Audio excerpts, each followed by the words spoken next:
साढ़े साती माने क्या?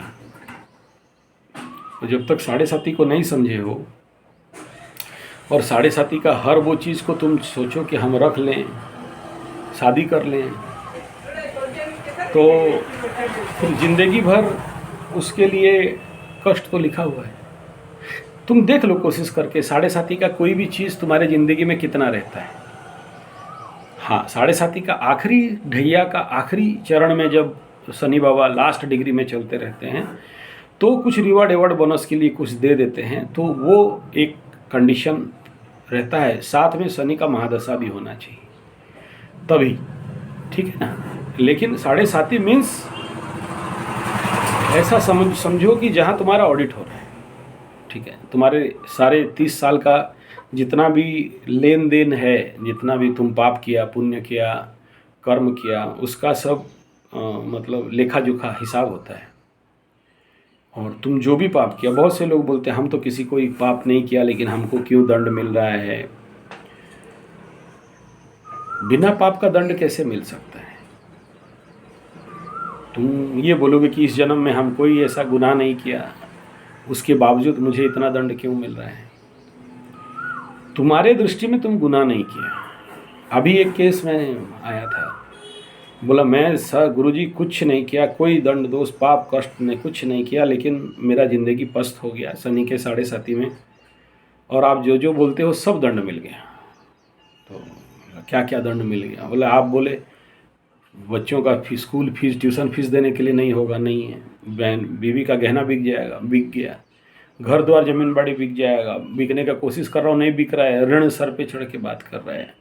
मकर राशि का मैं और मैं, उसका बीवी कुंभ राशि का, तो दोनों के ऊपर साढ़े साती जब एक साथ शुरू हो गया तो दोनों का हालत ख़राब है। मान सम्मान हानि इतना कि परिवार समाज के आगे सर उठा के नहीं चल सकते। रास्ते में कल तक जो हमारे दया पे रोटी खाते थे, आज हमारे ऊपर सर चढ़ के बात कर रहे हैं, हमारे ऊपर ओवर पावर कर रहे हैं, हमें सम्मान नहीं मिल रहा है, बेइज्जती हो चुके हैं। और उनका जो बेटा बेटी है उनको घर से भगाने का सोच प्लानिंग कर रहा है, ओल्ड एज होम भेजें ऐसे सोच रहे हैं।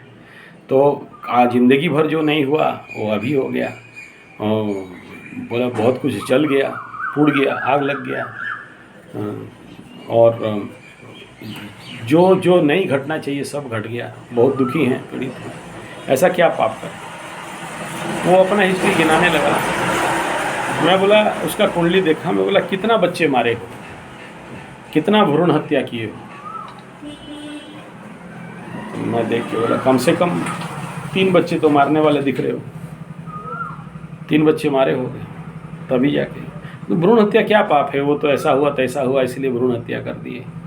बोला एक अश्वत्थामा भ्रूण हत्या किया और उसको क्या अभिशाप मिला जानते हो? और तुम इतने सारे बच्चे तुम्हारा जन्म किया, खुद का बच्चे को तुम मारे हो, तो मुक्ति कहाँ से है? तो कोई एक तो बहाना चाहिए, कोई एक तो पाप चाहिए ना जिसमें तुम्हारे पुण्य बल क्षीण हो और तुमको दंड मिले। तो वो दंड कहाँ जाएगा? तुम्हारा कुंडली नो डाउट बहुत बड़े राजयोग में है, तुम्हारा कुंडली मानता हूँ मैं, अच्छे अच्छे राजयोग पड़े हैं। तुम आज अरबपति, करोड़पति, काकापति सब होते, सुख शांति में रहते, बड़े बड़े बंगला में रहते, 50-60 नौकर तुम्हारा होता, मानता हूँ मैं। लेकिन तुमने अपने जीवन का जितने सारे पुण्य बल थे वो एक भ्रूण हत्या करके, एक बच्चा मार के, पेट का बच्चा को मार के, मतलब डॉक्टर बाहर मारे तो वो कंस हो गया, कंस मार दे, और पेट के अंदर मार दो तो वो अवर्सन हो जाता है। तो वो भ्रूण हत्या का पाप के कारण तुम्हारे जीवन में जो भी धन संपदा पैसा आना चाहिए वो नहीं आ रहा है। और बोला मैं बहुत पूजा पाठ कराया, ये कवच वो कवच, लक्ष्मी स्तोत्र, मतलब तू और धरती में क्या क्या स्तोत्र कवच पाठ कर ले, पूजा पाठ कर ले, पैसा नहीं आ सकता। और क्योंकि भ्रूण हत्या का पाप इतना भारी होता है कि जिसको कृष्ण भगवान 5000 साल पूरा युग दंड दे दिए फिर भी उसका पाप मतलब विनाश नहीं हो पाया। आज भी अश्वत्थामा घूम रहा है ऐसे, और तुम एक भ्रूण हत्या करके बोलोगे कि हम क्या दंड किए, हम क्या पाप किए जिसके लिए हमें इतना सारा कष्ट मिल रहा है? बेवकूफ़ मुझे बना रहे हो या अपने को बना रहे हो? बड़ा घोर पाप हो गया, ये हो गया, वो हो गया, हमको समझ में आ गया, आप हमारा आँख खोल दिए। बोला अभी आँख खोल के हम क्या कर सकते हैं?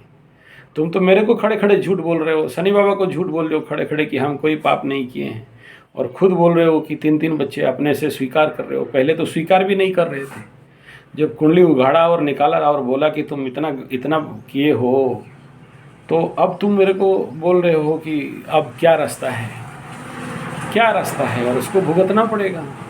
उसका दंड से तो कोई निवारण नहीं। अगर होता तो कृष्ण भगवान और अश्वत्थामा तो कम गुणी नहीं है, ब्राह्मण का बच्चा था, वो गुरुपुत्र था, द्रोण का पुत्र था, चाहता तो हर प्रकार के पाप से बच सकता था। जबकि वो मारा भी और कृष्ण भगवान बचा दिए, तो उसका तो डेथ पेनल्टी नहीं होना चाहिए। तो फिर उसमें तुम ऐसे व्यक्ति को तुम कितना मदांग दे दो, लक्ष्मी यंत्र दे दो, धन प्राप्ति यंत्र दे दो, वरुणी यंत्र दे दो, वरुणी तो मदांग दे दो, इनका कोई रास्ता नहीं है। ये घोर पाप में चला जाता है, घोर कर्म, और घोर कर्म का निवारण नहीं होता है। तुम 10 टन घी ला के भी हवन कर दो, तो इसमें आचार्य संजय का बाप का पुरखा भी आ जाए, तो ऐसे पाप से मुक्ति नहीं दिला सकता। एक है जीव हत्या, जिसमें मांस मछली अंडा काटना खाना, इसका पाप से, ये जो जीव हत्या का पाप है, भ्रूण हत्या का पाप है, गौ हत्या का पाप है। तो बोले हम तो कोई गौ हत्या नहीं की। बोले तुम नहीं किया, लेकिन सोचो बड़े बड़े होटल में जाते हो, गाय का हड्डी से बना हुआ प्लेट में खाते हो, समझ में आ रहा है।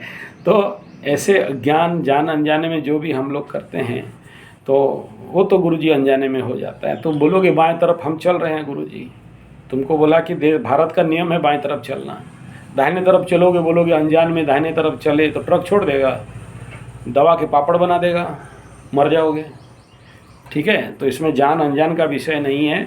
जब भी व्यक्ति के जीवन में ऐसा कुछ घोर अनर्थ पाप कर्म हो जाता है, ठीक है, भ्रूण हत्या, गो हत्या, ब्रह्म हत्या, ऐसे दोष सब लगता है, तो फिर जीवन में उसका कभी भी उन्नति नहीं होता। ये जो अपना हाथ जगन्नाथ कटकपुरी वाले पार्टी होते हैं, जो युवा शक्ति अपने युवा धन को बर्बाद कर देते हैं, लाख कोशिश करके भी अपने युवा धन को संरक्षित नहीं रख सकते, पेंट गीला हो जाता है और अपने युवा धन को निकाल के फेंकते हैं, यूट्यूब देख देख के, इंटरनेट देख देख के, baba.com 3x देख देख के।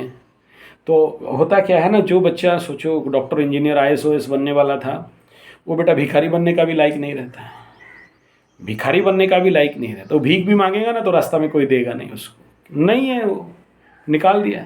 एक बेचारा अभी एडमिटेड है, वही निकाल के शुक्र महादशा में, अभी मरे अभी बच्चे अभी हो रहे हैं, सारा माल निकाल के फेंक दिया है ही नहीं अंदर मटेरियल। तो देखो क्या हो गया, क्षीणे पुण्य मर्त लोके विसंति, पाप बढ़ा शरीर से, ब्रह्म को निकाल के फेंक दिया, एडमिट है जाके बहुत बड़ा हॉस्पिटल में, नाक में पाइप, आगे पाइप पीछे पाइप, ऑक्सीजन मास्क सब लगा के, अब मरे तब मरे, ये पूजा वो पूजा कराओ, तुम तो निकाल के फेंक दिया। अब उसको बोलते हैं कि भाई पंचगव्य का घृत लो, नास्य लो, और जो भी हमारे ऐसे व्यक्ति के लिए जो शुक्र शांति यज्ञ है, और हमारे बाजीकरण, स्त्रीकरण, वीर्य स्त्रीकरण का पद्धति है, वो कराओ। मैं अभी कुंडली देखिए, बोले पे चुतिया पहले कहाँ था कुंडली दिखाने वाला, जब आदमी मरणासन में होगा तो कुंडली दिखाओगे, पीछे जान लेते कि तुम नहीं जानोगे तुम्हारा बेटा का क्या कंडीशन है। अभी एकदम तुम्हारा बेटी या बेटा का शुक्र महादशा चल रहा है, छलक रहा है बाबू, जवानी मचल रहा है एकदम, उफ रे जवानी है कि नहीं, पूरा गर्माहट पे एकदम उफान पे जवानी चल रहा है, शुक्र महादशा है। और लड़का क्या कर रहा है, तुम बाप हो के माँ हो के नहीं पता तुम्हें, तो नहीं चेक करवाओगे कि क्या चीज़ है, काहे ऐसा हो रहा है, काहे ये उग्रता आ रहा है, किस कामना वासना के कारण हो रहा है, कौन से वीर्य के कई हैं, शीतल वीर्य, शीत वीर्य है, उग्र वीर्य है, उष्ण वीर्य है, पाप वीर्य है, कई प्रकार के वीर्य शरीर में स्टॉक हैं। और तुम उग्र वीर्य, पाप वीर्य, अगर इनको शीतलीकरण नहीं किया गया युवाओं में, तो वो करता क्या है, अपने भाग्यों को निकाल के अपना हाथ जगन्नाथ कटकपुरी 61-62 करके सब फेंक दिया। अब जब बोलता है गुरुजी मेरा वो करियर का होगा, मतलब बाबा जी का ठुल्लू होगा, बेटा लेबर काम करोगे, माल स्टोर, अरे तेरा दिया में तेल रहेगा तो ना जलेगा, तेले निकाल दिया बेटा और माचिस मारे जा रहा है, क्या हुआ, बोलो जी दी नहीं जल रहा, दिया नहीं जल रहा है, जले लंठन कहाँ से जलेगा, तेल नहीं है तो तेल डलवाओ ना, इतना सारा काहे जड़ी बूटी ला के रखे हैं, खाओ, सांड बनो, समझ में आ रहा है। कल फिर बच्चा पैदा करोगे, वो भी दुर्बल मरियल सा हीन वीर्य बच्चा जन्म होगा, अगला पीढ़ी फिर और हीन वीर्य बच्चा जन्म होगा।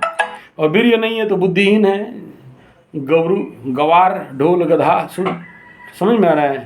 तो इसलिए ये सारा जो फैक्ट है सारा ले दे के आके वीर्य में रहता है, समझ में आ रहा है। और हीन वीर्य बच्चे परीक्षा में अच्छा नंबर नहीं कर सकते, रिजल्ट अच्छा नहीं करते। एक दो केस आते हैं सामने, जितने सारे अभी तो एग्जाम ISC क्या बोलते हैं CBSE IBSE का क्या है रे एग्जाम, ICSE, हाँ, ये गधा लोग जो फेल हो गए हैं ना, माँ बाप लोग दौड़ रहे हैं कुंडली दिखा दिखा के। मैं बोला महाराज लोग पहले से दिखा लिया होता तो अभी नील सरस्वती का साधना करवा लेते, हवन उवन करा के बुद्धदरक पहना के तो बच्चों को सही कर देते। बेटा सब बेड़ा गरज हुआ तब मेरे पास आ रहे हो कि अब गुरुजी कुंडली देख दो, फेल हो गया, आगे कैसे क्या करेगा, फेल होगा कि पास होगा, सप्लीमेंट्री लिखाएं कि नहीं लिखाएं, इस बच्चा का फ्यूचर क्या है, ये तो फेल हो गया। एक बच्चा में एक परीक्षा में फेल हो गया तो क्या ज़िंदगी फेल हो गया। लेकिन माँ बाप समझते नहीं है, कंपटीशन चला है, हर माँ बाप अपना, मेरा बेटा, समझ में आ रहा है, मेरा कपड़ा, मेरा साड़ी दूसरा का साड़ी से सफ़ेद कैसे, निरमा लगा ठीक है, यही है और कुछ नहीं। और बोलो।